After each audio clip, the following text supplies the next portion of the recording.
Good day, everyone. Welcome to Real Conservative Headline News. I'm your host, Nathaniel Rajkumar. Starting off locally here in Trinidad and Tobago, land for the Landless Programme is officially opened. This is wonderful news.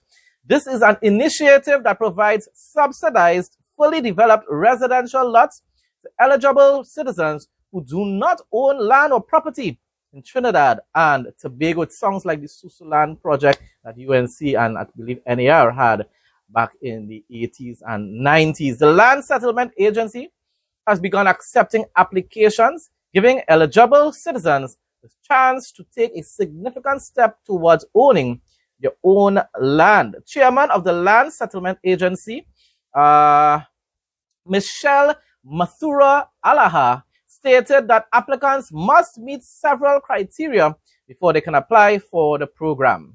Now, of course, but I'm sure it's not going to be as extreme as the requirements that any sort of social program, the requirements that they were existing. PNM, mighty morphing PNM, win office. Don't go anywhere. More local, regional, and international news up next. So you must be a citizen of Trinidad and Tobago. You must be over 18 years old. You must have a job, so you will have to provide source of income. You must not be the benefit of any state subsidy, previous state subsidy, and of course you must be landless. Okay. You have no property in your name. Ms. Mathura Alaha stated that citizens applying to the program must submit key documents, including their birth certificate, proof of employment, proof of citizenship, and national identification. Applications are all online, and you can go onto our website, which is www.lsatt.com, right? And the application forms are all online. So once you go onto our website, you would be led onto the application form. High Court Judge Frank C. Prasad has ruled that citizens should not be denied access to justice because of financial hardship, as he allowed a .14 man to proceed with a medical negligence lawsuit filed outside the statutory time limit. He's definitely doing a wonderful job thus far, serving the people of Trinidad and Tobago.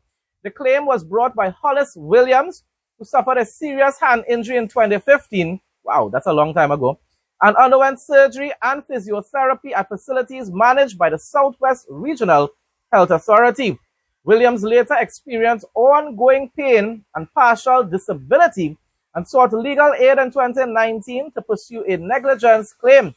However, delays in legal aid processing and difficulties securing funds from medical experts pushed the filing beyond the 4-year limitation period. But thankfully, this judge, Frank C. Prasad, decided to still give him the opportunity to seek justice.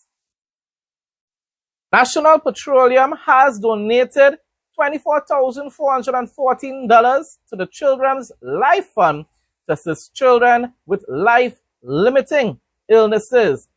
This, of course, is definitely going to progress, probably even at an exponential rate now that Prime Minister Kamala Prasad is back in office, unlike with the PNM. And children throughout the entire country were being neglected in spite of this program. The check was presented on Tuesday during a ceremony at National Petroleum's office in Port of Spain. Officials of Natural Petroleum handed over the donation to Chairman Dr. Kevin Dindial of the Children's Life Fund Authority. Don't go anywhere. Regional news up next. Prime Minister Dr. Godwin Friday of St. Vincent and the Grenadines has told regional leaders that they need each other now more than ever as they confront challenging times ahead.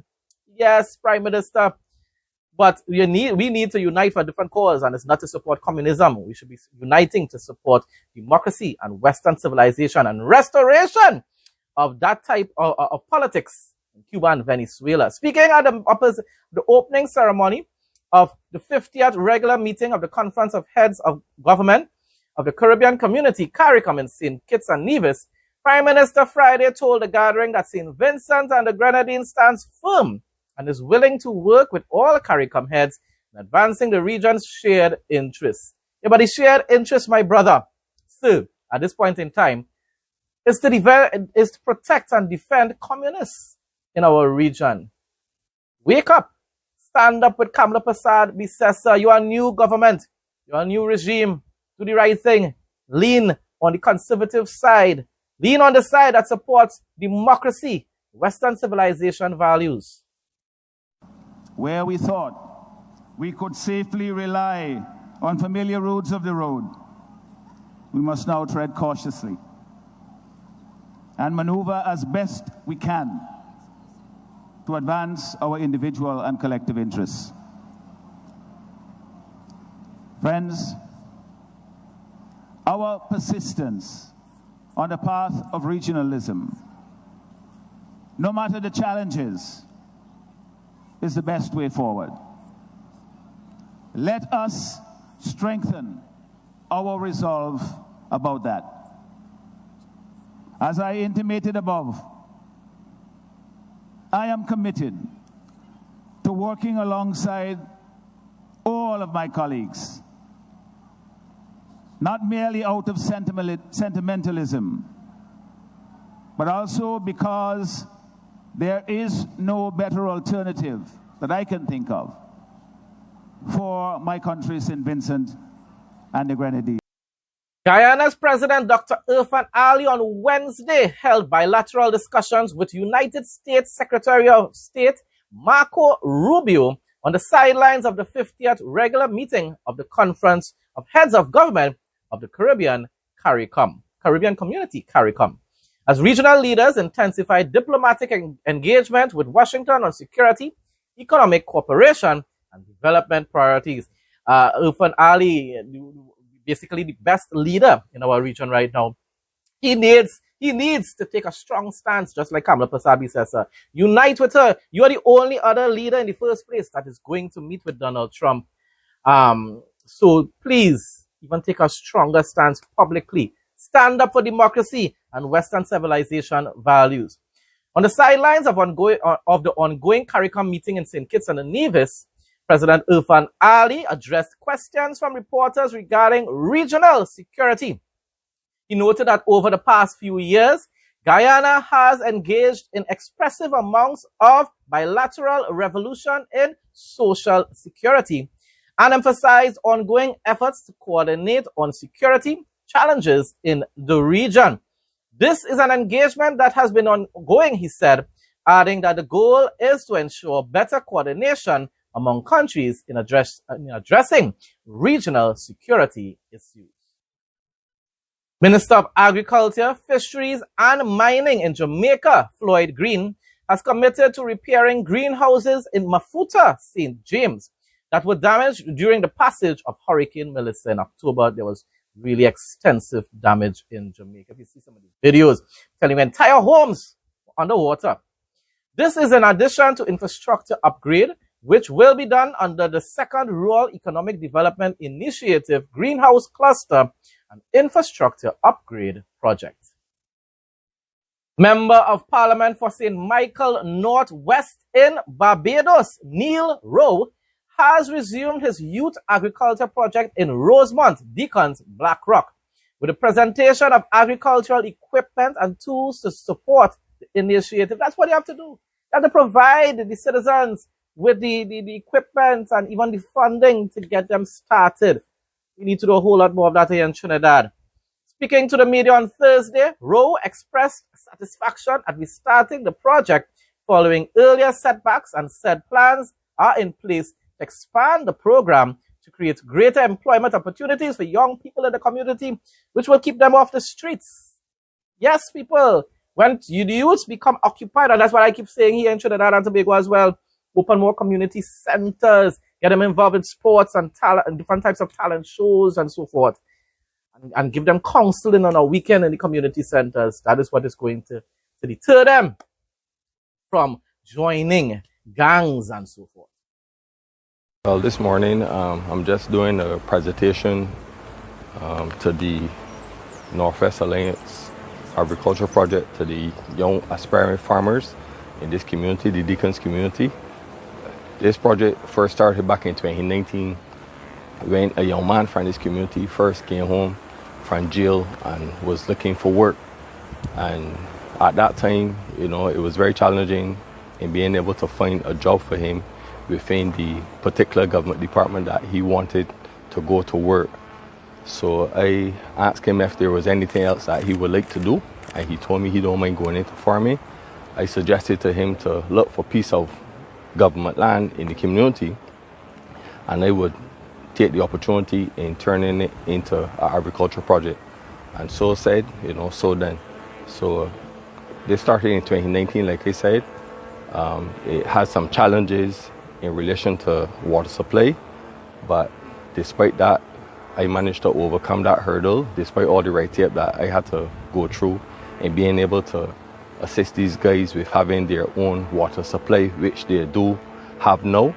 So this morning, I am just presenting these young men with these tools to help push and continue the work that they have started previously.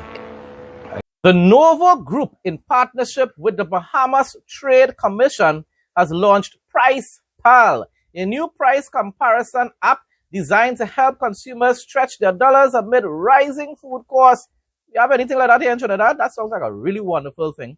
Chairman of the Bahamas Trade Commission, Senator Barry Griffin, not Gary Griffith, Barry Griffin, said the app aims to ease financial pressure on households by following shoppers to compare grocery prices before heading to stores nationwide. We need that.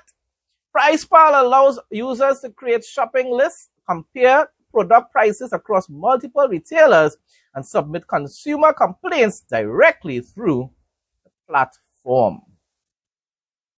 In the Bahamas, we all know that prices can vary widely from store to store. Whether you're shopping in Western New Providence or in a heritage community in New Providence, or whether you're on a family island, a single product can vary greatly. And we found that consumers lack information. That is one of the biggest things that consumers say. They lack information. They don't know prices across the wide array of the Bahamas. And so this information imbalance hurts households. In any market, the party with the information holds the advantage. And so historically, businesses have had that pricing information, but consumers have not. And so PricePal corrects that imbalance. This initiative is about transparency, and transparency leads to more competition, and competition leads to better prices. International news now. Israel and India signed 16 memoranda of understanding on bilateral matters. I'm so proud of India. And because for a while now, I was believing that they were leaning on the socialist and communist side with the alignment with Putin and China, President Xi, and so forth. This is good news to see Prime Minister Modi standing publicly with Israel, Western civilization values, and democracy. In the presence of Prime Minister Benjamin Netanyahu and Indian Prime Minister Narendra Modi in Jerusalem, Israel and India signed 16 memoranda of understanding covering a range of bilateral issues. Among them, Foreign Minister Gideon Seah signed agreements with his counterpart, Dr. Subramaniam Jaishankar, to expand cooperation in various fields, including culture and agriculture, from innovation. Prime Minister Benjamin Netanyahu delivered remarks during the signing ceremony and told the Indian Prime Minister, "You are a very efficient government." Definitely one of the greatest nations in the world right now, India, of course. What you are able to accomplish with one minister and one ambassador makes me think. Turning to his own ministers, he added, "Don't worry." He also shared a personal note. "I owe India a personal debt. When I first met Sarah, our first or second date was at an Indian restaurant in Tel Aviv. There's no question the food was amazing. It was Sarah's first time trying it. So it was a wonderful first date. I owe you, India." That is wonderful. That's really wonderful. And I love the bond that is growing between India and Israel. Now for the interesting facts segment, looking for more global mobility? Several Caribbean nations now offer citizenship by investment programs. Isn't that the same thing that they criticize America for? But anyhow, by investing at least $200,000 in local real estate, you can secure a second passport. These legally regulated paths provide a secure way to enhance your international standing and also provide much needed revenue for the respective islands. Countries like Grenada and St. Lucia offer visa-free travel to over 140 destinations. Beyond travel, investors enjoy significant tax benefits and new business opportunities that will build the business sector on those islands as well. It is an ideal move for those seeking a tropical lifestyle combined with robust financial planning. These government-backed programs are becoming a top choice for individuals prioritizing global access and security. Whether for personal freedom or portfolio diversification, Caribbean citizenship offers a reliable solution. Start your journey toward a more flexible and prosperous future today. Now for the travel segment. Istanbul, Turkey, is a unique transcontinental metropolis that serves as a literal and cultural bridge between Europe and Asia. In 2026, it continues to be celebrated as one of the world's most dynamic travel destinations.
Folks, that brings us to the end of today's headline news. Thanks again to everyone who continues to support my content. Please like, comment, share, and subscribe. Stay blessed and stay safe most of all. In Jesus' name.